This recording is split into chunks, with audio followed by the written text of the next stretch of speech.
the Chase Thomas Podcast, for people who have nothing but time to kill. Some good, some bad, but I would rather him do that rather than just not make his progressions at any point and just try to tuck it and run as quick as possible. Absolutely. I thought this was interesting, and I'm sure you've seen that. Like, it's now off-season rankings predictions in terms of like, who's going to be in the CFP next year. One of the things I found that's kind of funny to me is that I think a lot of people don't want to put Tennessee back in because of what happened against Ohio State this year.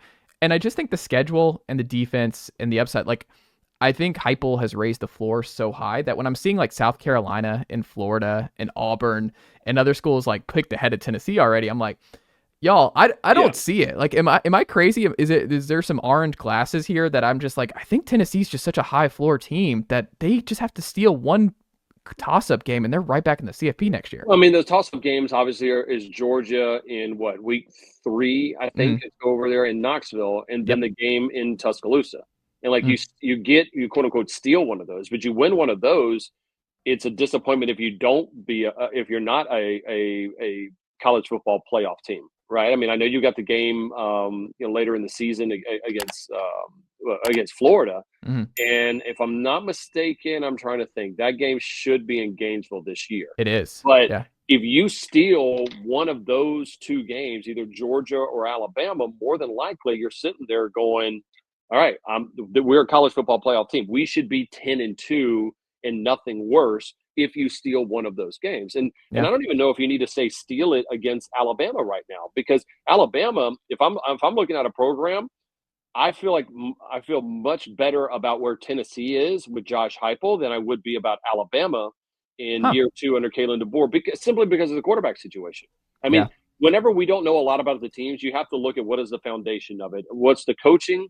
What's the coaching staff?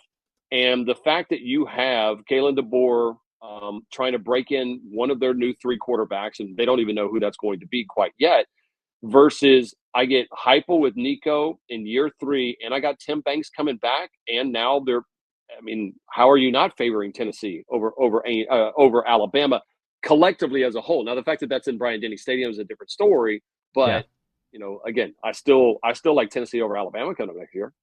I mean, Tennessee's played Bama really well. Like I talked about with Milton, like they should have won the game 2 years ago, and that was, I mean, they should have won that football game, and they played them really well in 21. Like they were in that game up until the fourth quarter where they ran out of juice. I mean, they were low on scholarships and everything else, but I think they just have to win one. Like I think Georgia's the most unlikely, just because, I mean, you've been shut out in the second half of back-to-back years. I think Georgia just it's a bad matchup. It's a bad matchup for Tennessee, Chase, because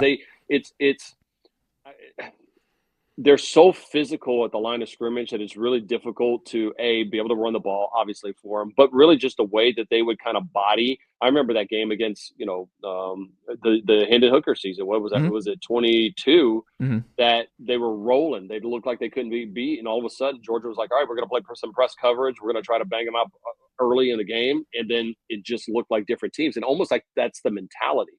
Yeah. And I think that was a good learning game for Heupel to also understand, no matter how fast and fun and free this offense is, I got to get over the Georgia hump.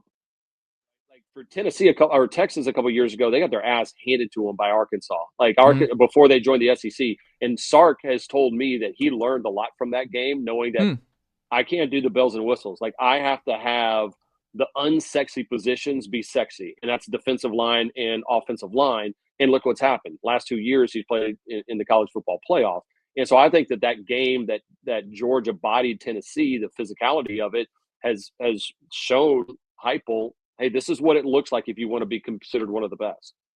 Yeah, I mean, I think Georgia, you hit the nail on the head. If you watch the tape, like Tillman and Hyatt, like they're daring officials to throw the flag. Like they're physical. They're going to bring you down. Keely Ringo is built like a linebacker, and he's just like Tennessee's receivers just were not able to handle that kind of pressure. And also you had Jalen Carter in the middle, and there was no answer. You could send doubles, and Hendon Hooker was a 2-step drop guy, and it's just Jalen Carter's just right there in the backfield, and there's just nothing you can do. So it's just like it's a bad matchup for a lot of different reasons, but it's in Knoxville. So Heupel's lost one game in Knoxville in the last 3 years, and it was to Georgia 2 years ago.